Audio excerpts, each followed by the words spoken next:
Plano de Voo, o podcast do Sebrae RS. A equipe de comunicação do Sebrae RS conversou com uma das maiores empresárias do Brasil, a Luísa Trajano. Ela está à frente da Magazine Luiza e das outras empresas do grupo. Com talento raro para o empreendedorismo, Luísa analisa os desafios do mercado e compartilha algumas das convicções que a fizeram chegar ao topo. Senhoras e senhores passageiros, acomodem-se em seus lugares. Estamos prontos para mais um episódio do Plano de Voo. Tripulação, decolagem autorizada. A todos, uma boa viagem. Confira a conversa com as jornalistas Ivana Guelen e Marina Azevedo. A gente queria começar a perguntar para ti, e não tem como fugir, né, de falar do contexto, que é esse contexto de pandemia, que a gente está saindo, felizmente, mas ainda está refletindo muito nos negócios para muita gente, né, Luísa? Dentro desse contexto, teve um aprendizado, uma ação que vocês fizeram, falando em Magazine Luiza, tá? No primeiro momento, que foi feito no Magazine, que foi o parceiro Magalu, focado, né, nos negócios menores, e foi algo assim incrível, que chamou muita atenção, e nós no Sebrae ficamos muito atentos a essa ação, porque os, enfim, pequenos negócios precisaram de muito apoio, né, em 2020, 2021. E eu queria saber de ti, assim, qual foi a motivação, né, para promover uma ação como essa, né? O que mobilizou a rede a atuar junto aos pequenos negócios? Bom, Ivana, primeiro, assim, eu fiquei muito feliz com a equipe operacional do Magazine Luiza, porque eu estou no conselho, apesar que eu fico sabendo tudo, agora eu estou até mais envolvida, que eu estou sendo a garota propaganda da caravana, né? Começamos para Maceió. Mas, assim, porque nas minhas palestras eu falo muito que quando você está numa fase boa é que você tem que mudar. Porque se você não muda, acontece igual aconteceu com a Kodak, que era sinônimo de máquina fotográfica, e tantas outras que a gente conhece. Então, quando entrou a pandemia, a nossa história de loja física, e a gente digitalizou graças ao trabalho que foi feito há muitos anos. Então, nós tínhamos 50% de venda já no digital. A gente, pela primeira vez, estava com capital de giro, que a família em janeiro tinha vendido e colocou o dinheiro tudo na empresa, que eram as duas coisas muito importantes. E o que aconteceu? A nossa equipe não se acomodou com isso. Isso que eu achei legal. Eles fizeram... O Frederico ainda conta uma história que eu acho muito interessante. O Newton Bonder tem a arte, da manutenção da carroça, que ele fala, que ia atravessar uma estrada muito ruim, vários carroceiros. Um tinha um cavalo só e outro tinha 7. O de 7 falou, se morrer um, eu tenho outro, se cair no buraco, eu tenho outro. O de um falou, bom, eu tenho que cuidar muito bem disso, porque se eu só tenho o meu. E aí, o que aconteceu? O Frederico falou, eu fiz de conta que eu só tinha um cavalo, que eu não estava com 50%, que eu não tinha capital de giro, porque aquele dinheiro foi feito para expandir, não para isso. Então, o que aconteceu? Aconteceu que eles pararam para ver, bom, a realidade é outra, o que nós podemos fazer, independente de estar com 50% já bem na frente do concorrente na época. E aí eles criaram esse parceiro Magalu, que tem duas vertentes. Tinha aquele pequeno e micro, que nunca tinha entrado na internet, e para entrar no marketplace ele ia demorar muito. Não que não seja bom, o nosso marketplace é o nosso carro-chefe também. Então, assim, ele entrava e até no outro dia ele já estava nas nossas vitrinas, com um tipo de software fácil, de aplicativo fácil. E tinha também aquele que ficou desempregado ou que estava em casa sem fazer nada e que podia ser em 24 horas um vendedor Magazine Luiza. Então, assim, tinha um micro pequeno e tinha aquele que ficou sem emprego ou queria uma renda a mais, porque a renda dele... Você vê quanta gente de eventos, de turismo, de tudo mais, que de repente músicos, enfim, eletricistas, essas pessoas de repente ficaram... massagistas que não podiam estar indo nas casas, cabeleireiras, então ficaram totalmente, aí abriu e foi um sucesso. Então eles em 15 dias desenvolveram esse novo, que é o parceiro Magalu, que tem essas duas vertentes, tem a vertente para o micro e pequeno, que ainda não tem condição de estar no marketplace rápido, porque poderia estar em 24 horas, e tinha também a pessoa que queria ser vendedor do Magazine. Ele puxava a loja e poderia, lógico, ele tinha que se inscrever, tinha um processo rápido de inscrição, e poderia sair vendendo e ganhava comissão. Então, assim, apareceram mais de 600 mil pessoas, muitas empresas para aparecer. E é muito legal que durante a pandemia, como eu estava sempre fazendo live, o pessoal me mandava: Luiz, olha, meu caso me salvou, eu continuei meu estudo com o parceiro Magalu, e até hoje a gente escuta muito isso. Então, eu acho que tira-se 2 lições. E, de repente, a concorrência correu atrás, o pessoal se digitou. Então, se a gente tivesse ficado do jeito que estava, sobre os louros da vitória até então, eu conto muito isso. O Almir Kim fala que, na primeira viagem dele, eu aprendi muito cedo isso com ele, que ele não dormia, não comia, não fazia nada. Quando ele estava chegando perto da Argentina, o mar estava manso, tudo estava bonito, ele resolveu tirar a roupa e descansar. Por 30 segundos ele não bateu num outro navio. Então, assim, nesse momento onde as coisas não estão muito boas como estava para nós, então, assim, esse ano de pandemia foi isso.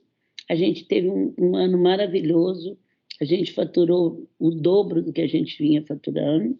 Depois eu falo do pós, eu estou falando durante. E o parceiro tira essa lição.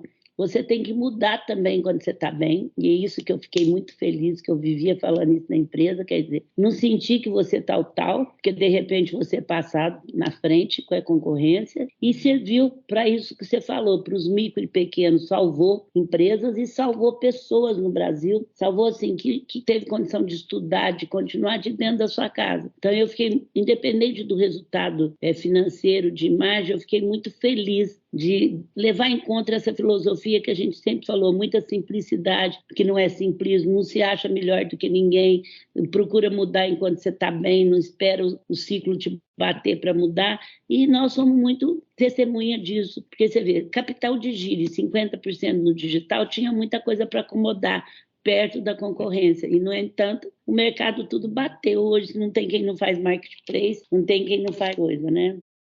Luísa, então, já que a gente está falando dessa proximidade, né, com as pequenas empresas e a importância delas também como geradoras de emprego no país, a gente queria te ouvir um pouco como forma de incentivo mesmo, que consciência o empreendedor de pequena empresa tem que ter quanto ao seu papel na economia e como isso se conecta às pessoas. Acho que os pequenos sofreram bastante durante a pandemia, mas também ajudaram a reerguer muitas coisas, né?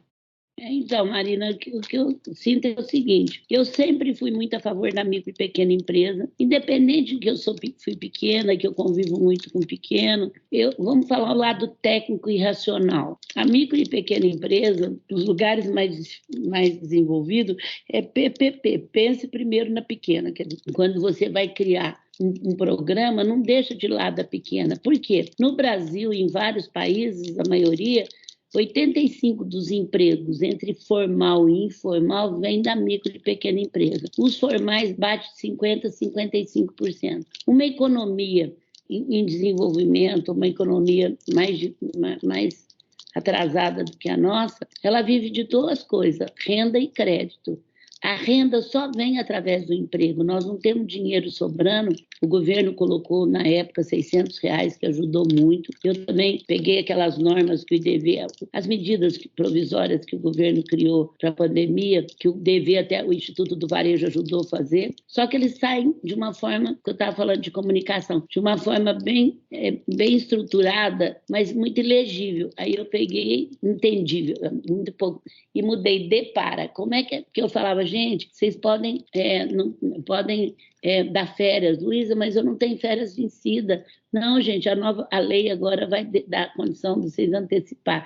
Aí, quando eu vi, nós criamos com a minha equipe, como que era antes, numa linguagem bem simples para ajudar. Então, a pequena e a microempresa é responsável pelo desenvolvimento de um país. Por exemplo, a gente dá 40 mil empregos. Se você pôr várias pequenas e microempresas, pode dar até mais do que 40 mil empregos. Então, assim, eu sempre fui muito atenta, sempre fui parceira do Sebrae.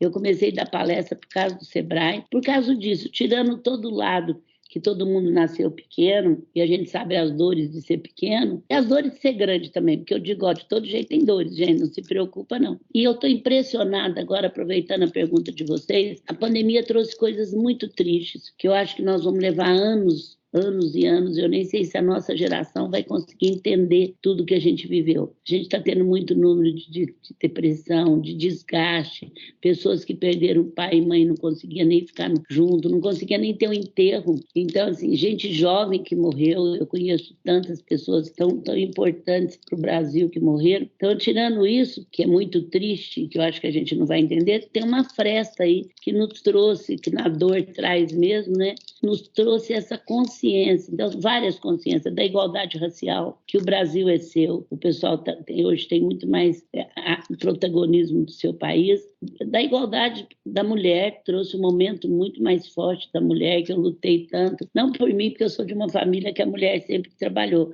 mas pelo segmento, pela mulher mesmo. Mas trouxe também, e eu estou no meio agora, para micro e pequena empresa, eu nunca vi as grandes empresas falar tanto da micro e pequena empresa. Trouxe também essa consciência que o país é um país ainda de um desemprego grande, que é um país de espírito empreendedor, que nós temos um espírito empreendedor e que ele segura uma barra grande. Então, assim, tem muito dinheiro para mim, para micro e pequena empresa. Eu nunca vi tanto curso de capacitação de tudo quanto é lado na minha vida para isso, porque precisa a gente se organizar e o dinheiro precisa sair junto com a capacitação, mas descentralizar, porque você vê, é um mundo de ficha que chega para a Caixa Econômica ou para outro banco que não tem condição de ser apurado. Então, eu estou até estudando com eles uma ideia da gente aprovar esse dinheiro mais rápido. Mas eu estou com isso contando que deu luz e foco para algumas causas que estavam escondidas. Uma delas era a micro e pequena empresa.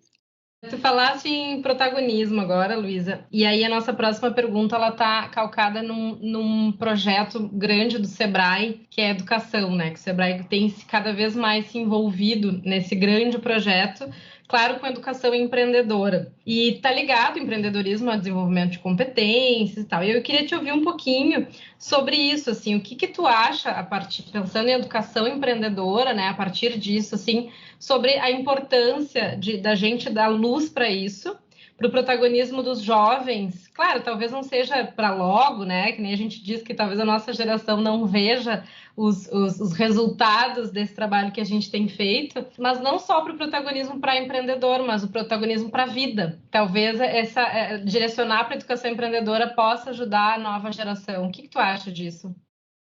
Eu acho duas coisas, Mari. Primeiro que eu estou cansada de escutar que educação é a base de tudo. Eu falei que eu não quero diagnóstico, eu quero ação, porque todo mundo já sabe disso, desde que eu sou menina eu escuto isso. Então, primeiro, eu acho importante. Mas o que eu tenho discutido com o Sebrae também é ter uma trilha de capacitação. Vamos chamar capacitação essa educação empreendedora. E que eu possa fazer o curso que eu preciso no meu momento. Eu acho que falta um pouco de didática, e é muita gente oferecendo curso, é muita gente capacitando, e é igual você não tem primeiro, segundo, terceiro, primário. A gente não tem uma organização. Eu tenho discutido isso com o Sebrae também, discutido com uma empresa de educação que nós compramos só para empreendedor, uma empresa super importante, que a gente tem trilhas onde eu posso escolher. Não, eu estou no começo, eu quero abrir uma empresa, eu quero entender sobre contas a pagar, eu quero entender sobre imposto. Como eu estou numa empresa, eu quero crescer, eu quero isso. Então, assim, eu sou totalmente a favor. O Sebrae tem curso de tudo. Eu brinco que o Sebrae tem curso desde o pescador até o dono do barco e do avião. Então, assim, o legado que o Sebrae tem de material, de treinamento, nenhuma empresa no mundo tem. Eu acompanho o Sebrae há muito tempo. Ele tem de rendeira, ele tem de tudo que você pensar. Propaganda a custo zero, ele tem de fluxo de caixa, ele tem de tudo. Mas a gente precisa arrumar uma forma de comunicar didaticamente uma coisa mais vista. Então, eu sou totalmente a favor e acho também que o dinheiro tem que vir junto com a capacitação. Não adianta você dar capacitação e não dar o financiamento. Não adianta você dar o financiamento, então uma coisa tinha que estar totalmente entrelaçada à outra. E tu acreditas que essa temática ela deva entrar, por exemplo, no fluxo da educação formal nas escolas? O que eu luto muito através do grupo de mulheres é onde tem na Alemanha, a profissionalização, é o curso profissionalizante, porque nem todo mundo pode ter tendência a empreendedorismo, mas o curso profissionalizante, como eu tenho uma escola industrial em Franca que está praticamente morta, então, assim, mas por outro lado, a educação profissionalizante, porque vamos e venhamos, as pessoas querem começar a ganhar, elas querem emprego. Eu também acho que a educação não pode vir sem um emprego, porque o que você mais escuta na vida, eu frequento o sertão há 8 anos, é sertão pobre mesmo, que a pessoa não tem, que você sabe o que uma cesta básica ajudou, uma cisterna ajudou, porque é só quem vai lá para conhecer. Então, assim, eu vou muito com os amigos do bem, eu vou com as rendeiras. O que eu mais escuto, também frequento Paraisópolis há muito tempo, levei essas meninas até quando era para empreendedoras, que eu nem sabia que ia virar Mulheres do Brasil. O que eu mais escuto é o seguinte: eu não estudei, mas eu quero estudar meu filho. Quando eles têm um dinheiro, um emprego, eles querem estudar os filhos. Então, assim, tem que vir junto a libertação financeira para sair desse escravidão que durou quase 400 anos, onde todo mundo tem que dar as coisas para a gente, com uma educação. Eu sou muito a favor. O Sebrae tem uma escola em Belo Horizonte, já desde 1990, que é australiana, que desde os primeiros tempos eles ensinam o empreendedorismo, as pessoas tomar conta da lanchonete. Eu nem chamo isso assim, porque empreendedorismo parece que você vai abrir um negócio. Não é, gente. Empreendedorismo é você desenvolver a capacidade de administrar a sua vida, de administrar suas coisas e de solução. O empreendedor é o que tem solução, se for para me definir. E essa escola, eles dão para o aluno o protagonismo da escola de resolver problema desde pequeno. Eu conheci na década de 90, sou apaixonada por ela, e é da Austrália essa metodologia. Então, eles montam a sua lanchonete, eles definem, eles têm 1 ano a menos, ele ajuda a administrar a própria escola, e foi o que eu fiz. Quer dizer, a minha família deixou fazer isso cedo, meus filhos administram a vida deles desde sempre. Isso é ser protagonista. Então, eu acho isso muito importante. O Sebrae tem experiência. Eu não sei por que a gente não replica essa escola, sabe? A minha vida inteira, a vontade que eu tenho é isso. O aluno aprende, que chama empreendedor, é aquele que aprende a assumir a sua vida e não deixar pai e mãe só assumir, professor, diretor ou patrão só assumir. Você é dono pela sua história, né? É verdade, tanto é que tivemos a Guilhermina Abreu, não sei se tu já teve a oportunidade de conversar com ela, aluna da escola, que depois fundou Embaixadores de Educação, né, inclusive, e está inspirando muitos jovens por aí. Eu conheci essa escola na década de 90, depois voltei com Mulheres do Brasil, agora faz uns 4 anos para conhecer de novo, e sou apaixonada por essa escola. E até pensando nisso, assim, agora com as oportunidades de expandir um pouco as fronteiras pelo meio digital, né? A gente já tinha falado, tu já tinhas comentado a respeito dessa questão do digital. Por que esse legado digital, que inclusive foi acelerado, né, nesse tempo de pandemia, é tão importante para fazer negócio no Brasil? Porque o que significa, na tua concepção, a gente ser digital? Primeiro que não é só no Brasil, né? No mundo, nós recebemos isso. Digital, para mim, Ivana, é uma cultura, é um modo de você, é um tipo de gestão, sabe? Na década de 90, eu já estava pregando que a gestão mecânica, aquela gestão autoritária, aquela gestão que você fica planejando demais para ver se acerta, eu já era caótica desde essa época. Eu custava explicar o que é caótica, vai fazendo.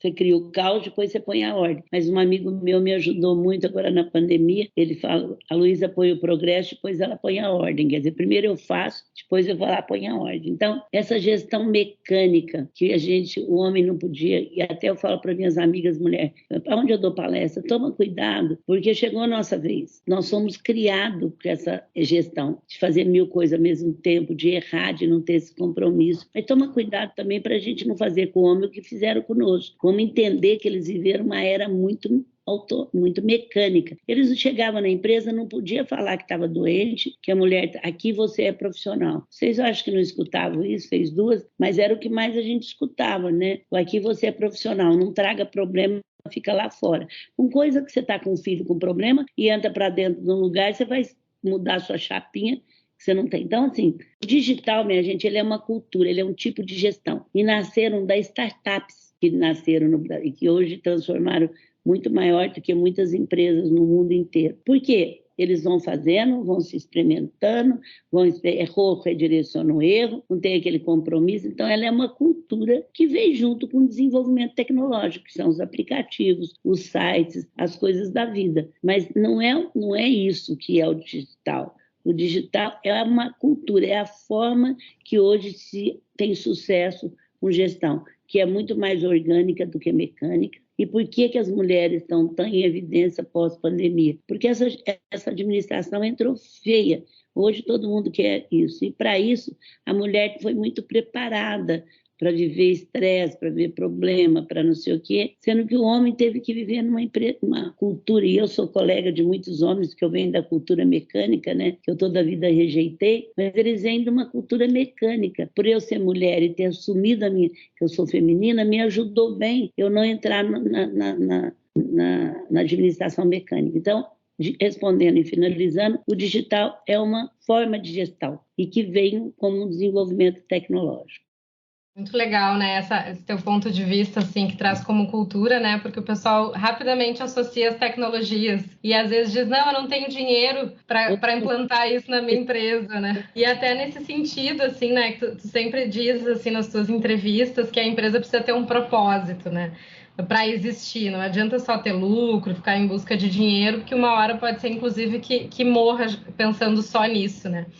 E aí eu queria te perguntar assim, ó, o propósito de uma empresa, pensando um pouquinho em quem está começando, quem tem poucos anos, né, de empresa, se constrói, tu achas que com o tempo, tem a ver com o produto que se vende ou que se trabalha, tem a ver com as pessoas. Com o que tu acha que está ligado o propósito? Onde é que o empreendedor busca o propósito dele? Ou entende qual é, né? Talvez ele já tenha.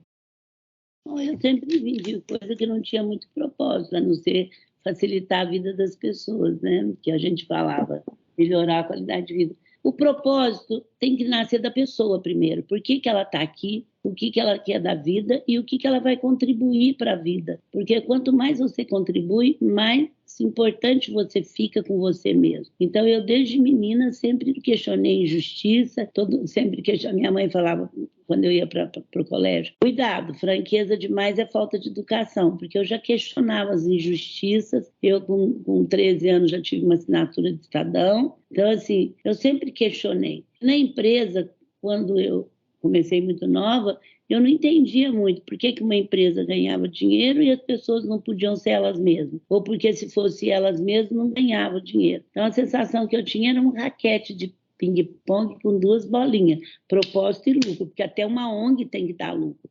A gente tem que entender, o Sebrae não pode viver só de prejuízo. Ele tem que ter o que ele recebe do governo, que é pago por nós, para poder administrar, e não pode viver em vermelho.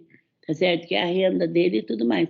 Então, assim, eu acho que toda a vida. E aí, a minha maior luta foi ter uma empresa que ganhasse dinheiro e tivesse propósito. Porque não ter e ganhar é fácil, ganhar e não ter não é que é mais fácil, é mais fácil, eu não estou dizendo que é fácil. Em 2003, a gente ganhou a melhor empresa para se trabalhar no Brasil. A gente é uma empresa do interior ainda. Puxa, para mim era assim, era um prêmio do que eu sempre tinha lutado. Porque eles falavam, é uma moça, é do interior, isso parece religião, você fazer o bem pelo bem, ninguém acredita, sempre acha que tem algum interesse de trás disso, né? A única coisa que me deixa triste é isso. Mas cada dia eu provo que eu não tenho nenhum interesse. Por que eu estou aqui? Ela vai sair presidente, eu não me filiei a partido, então agora sabe que eu não vou sair. Assim, parece que sempre você está... Isso 5, 10%, porque eu recebo 90% de todas as camadas de mulheres, de todos os humildes, de homens. Agora, então, nesse prêmio, eu até fico assustada, porque, assim, é gente simples, é jovem, eu me senti representada, é homem. Então, assim, primeiro eu quero agradecer, mas tem sempre internet, tem sempre os que vêm com fake news, que vêm criticando e procura qualquer coisa. E um dos críticas é ela vai ser presidente, ela é esquerda. E eu provei agora, lógico que eu fui convidada para várias coisas, que eu não me filiei a nenhum partido político. Não foi falta de pedido, de pressão, de almoços comigo, de tudo quanto era camada de gente, mas eu não senti força, por causa até do Grupo Mulheres do Brasil. Voltando a propósito um pouco. Primeiro tem que nascer das pessoas. E aí, Ivânia, quando me perguntavam sobre propósito, eu estou sempre falando disso. Em 2011, quando entrou na Bolsa, eu ainda brincava com o nosso CFO. não vai te dar $1 mais, um EBITDA mais, mas eu vou continuar falando de pessoas, de propósito, de clientes, que eu tenho um respeito danado, pessoas em primeiro lugar, que na empresa a gente já está há tantos anos entre as melhores empresas para se trabalhar. Nós estamos há 25 anos crescendo muito entre as 5 melhores empresas para se trabalhar até hoje. Quer dizer, foi para mulher, é para conseguir comunicar. E olha que nós começamos a faturar, quando eu assumi R$100 milhões, já faturamos 54 bilhões no ano passado. Então, assim, compramos 17 empresas só nesse último ano e meio agora. Isso tudo não é tão fácil você se adaptar para continuar sendo a melhor empresa para se trabalhar, como a gente foi. Agora, eu respondo totalmente diferente. Agora, quando me pergunta, porque eu vou nesse...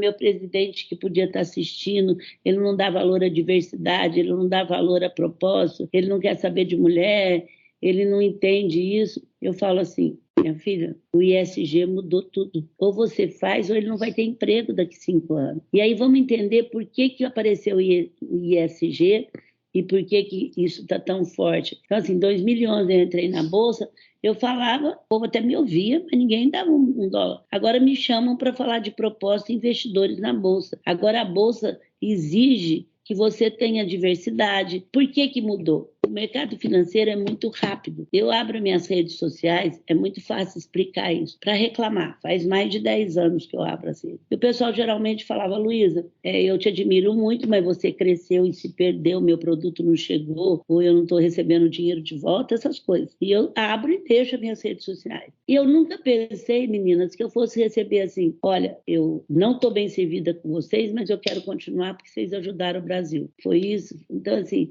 a tomada de consciência do consumidor final, que o Brasil é dele e precisa ser ajudado. Você vê, se um negro é maltratado num ponto de venda, pode ter 5 seguidores a pessoa que postou. No fim do dia, o Brasil inteiro está sabendo. E a empresa está sendo condenada pela população. Então, o que mudou foi o consumidor final que fez as empresas mudar. Então, agora eu dizendo para as pequenas e grandes, não tem como. Você tem que ter um propósito de ajudar a tua equipe, de ajudar o país e de ganhar com isso. Senão você não só sobreviver. Agora não é mais uma questão de optar. Agora cada um tem que entender. Eu, por exemplo, tem muita gente que fala, eu vou investir só em educação. A minha família deu 60 milhões durante 1 ano e meio da pandemia e nós não vamos dar cesta básica. Não durou 20 dias. De repente, o povo na pandemia começou a ter fome. E não foi só nós, não. Todas as famílias tiveram que dar. Nós demos toneladas.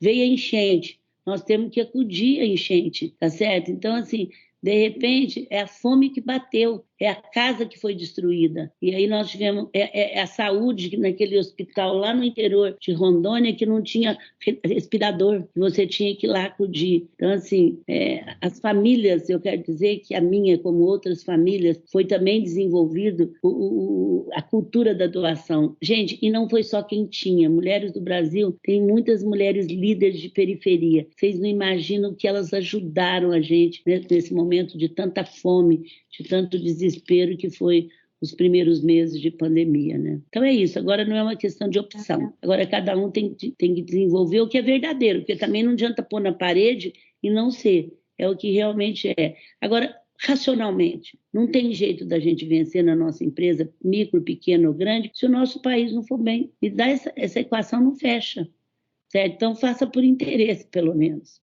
Exatamente. A gente está se encaminhando para o final já da entrevista, mas eu queria te perguntar sobre o Grupo Mulheres do Brasil, entender a tua inspiração, o teu propósito em relação a esse grupo, quais são os teus objetivos também daqui para frente, né? Agora que ele já está se consolidando super bem.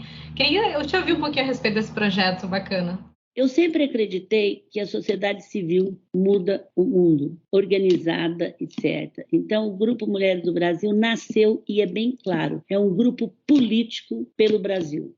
Se a esquerda fizer uma coisa boa, nós estamos. Se a direita fizer, nós estamos. Mas é um grupo. Então, nós temos, hoje, nasceu com 40 mulheres de todos os segmentos. Cada mulher conta. Nós temos muitas líderes de comunidade que estão conosco. Essa semana já foram para casa para discutir conosco. Eu não acredito no movimento que só tem elite. Como nós temos elite, o que importa lá não é o que você seu cargo, nem onde você trabalha. É o que você quer ajudar o Brasil. Então, nós estamos em todos os continentes. Acabei de oficialmente inaugurar Nova York, que já funcionava há 4 anos. Em setembro, agora, a gente inaugura oficialmente Miami, que já funciona há 3 anos. E quando eu vou na cidade, faz uma coisa mais oficial, mas já está trabalhando. Então, nós temos 22 causas. Eu trabalho igualdade racial com um grupo maravilhoso há 8 anos já, violência para a mulher, educação, ciência, tecnologia, tudo que vocês pensar. Nós não inventamos a roda, a gente se junta com o movimento, porque nós queremos que políticas públicas, porque é políticas públicas que se mudam um país. E só vai ser política pública quando você se junta e não quer o mérito para você. Como a gente fez com Unidos pela Vacina, gente. Olha o trabalho que Mulheres do Brasil fez com Unidos pela Vacina. A gente deixou um legado para o SUS, que é maravilhoso, de mais 3 milhões de equipamentos em qualquer um desses municípios, de 20 dias de transporte, câmeras frias,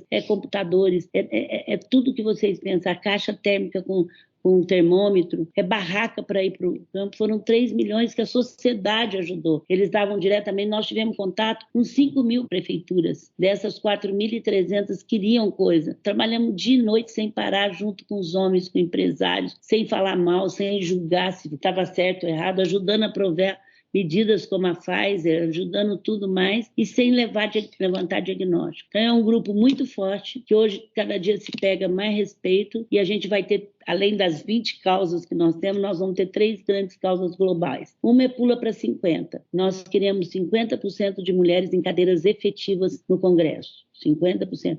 E eu estou impressionada de ver a adesão aos homens, porque precisa mudar. Então, o que Mulheres do Brasil tem feito já há 4 anos? Nós temos acompanhado primeiro os partidos, aí a gente via que tinha muita laranja, porque é obrigada a ter mulher para se inscrever, mas não para depois eleger. E aí nós ficamos de cima disso, depois nós estamos vendo sobre as verbas como que é. Depois nós criamos uma carta de compromisso, onde nós já temos mais de 1.000 assinaturas, com 5 tópicos só. Eu sou a favor da igualdade, eu sou a favor da liberdade de imprensa, sou a favor da democracia, saúde para todos, educação para todos. E qualquer uma tem que assinar essa carta, não importa o partido. Hoje nós temos muitas mulheres que estão saindo candidatas, mas nós vamos tratá-las. A única coisa é que elas podem pôr no currículo que pertence ao Grupo Mulheres do Brasil, mas não pode, porque elas faz 8 anos que estão trabalhando lá, mas não podem fazer campanha interna. E essa carta nós vamos ter no site sugestões por estado de quem deve votar, que assinou conosco essa carta e que nós estamos acompanhando a atuação delas e já estamos fazendo isso com as deputadas que já estão lá.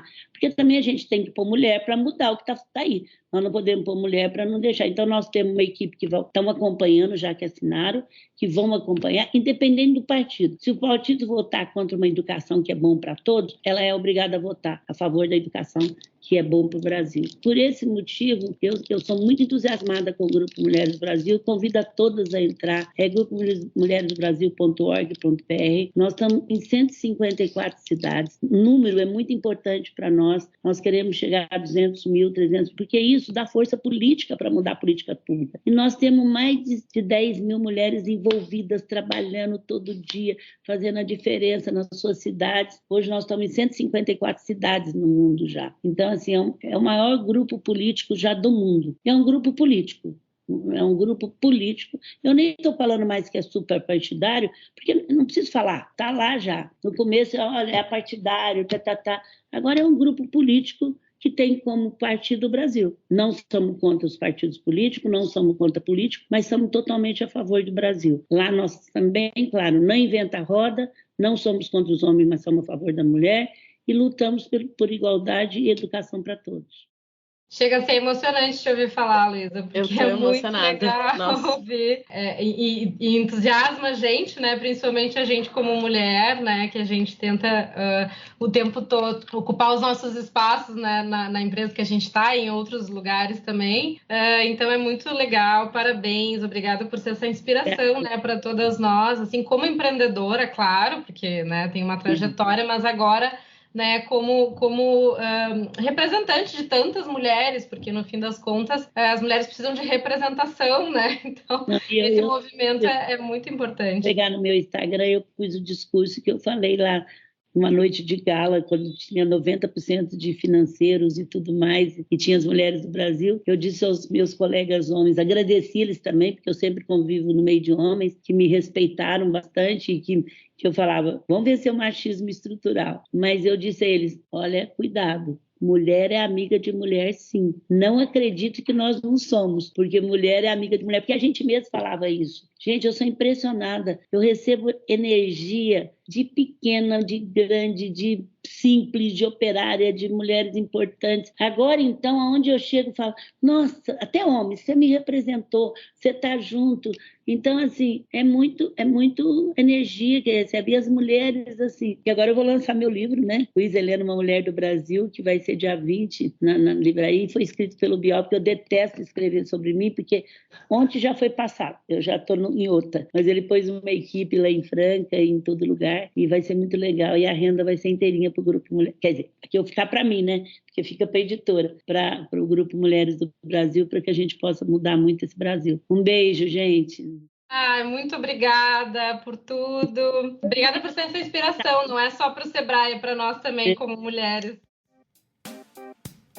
Você ouviu a conversa das jornalistas Ivana Guelen e Marina Azevedo com a empresária Luísa Trajano em uma edição mais do que especial do Plano de Voo, o podcast do Sebrae RS.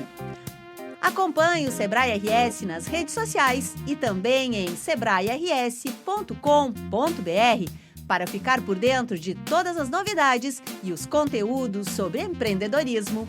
O Plano de Voo volta na próxima semana com mais empreendedores e especialistas compartilhando experiências com a gente. Um abraço e até lá! Plano de Voo, o podcast do Sebrae RS.